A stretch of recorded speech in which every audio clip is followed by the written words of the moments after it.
Why is it so difficult? Because they've won their first trophy in 70 years. They're in the Champions League. Newcastle's a fantastic place.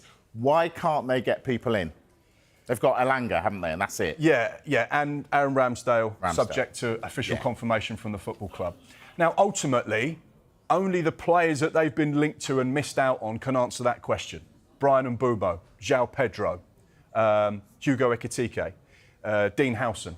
Now, these are all top players, right? And Newcastle fans will say, well, we've just missed out on getting #1 targets. But we are trying to compete at the very highest top end of the footballing transfer pyramid. That's where we want to be. We should be targeting the best players we possibly can get. So losing out to Real Madrid, Liverpool, Chelsea, Manchester United is not the worst thing in the world. But ultimately, they've then got to try and pick up the pieces of this. I don't know, we'd say maybe geographically in the northeast, incredible city, passionate city. Brilliant They place. love their football club. Good night out. Good night out, Michael Best Bridge night out. exclusive. But do families and wives and girlfriends want to live there when you've got the bright lights of London and Manchester or Madrid? That may be a question only those players can answer. I think it was hard for Newcastle fans as well. It's like sort of hit a wall out of nowhere because we've talked about Newcastle transfer shows after the last few years.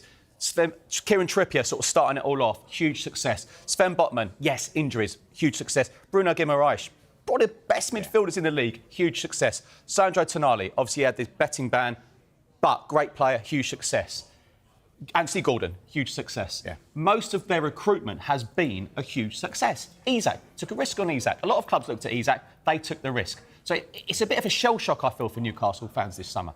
Yeah, Eddie Howe's been so instrumental in attracting players. You know, these players that have all wanted that Premier League opportunity, and he's convinced them to come to Newcastle because this is an exciting project. You will be a part of something special. This is a fan base unlike anything else in the world, and you will love playing for them. But that little bit of magic that you had in those conversations clearly isn't working at the moment. And that's the frustration for them, is that the players they're targeting, the top-class recruitment they've done already, like Michael says, it's been outstanding. It just seems to have not had its effect during this summer. But they are going for players that, whilst they're realistic, they're just unattainable because of the other clubs that are coming in to try and get them. And that's where I feel sorry for Eddie Howe, and that's where I feel the frustration of Newcastle fans, because not only is the conversation about losing their top player, but also trying to attract players is becoming a bit of an issue. The good thing for them, though, we've still got, 31 days or so? I dread to look at the clock. September 1st. There's a long way to go and there's a lot of time left, so they can get business done. They just need to find the right type of players.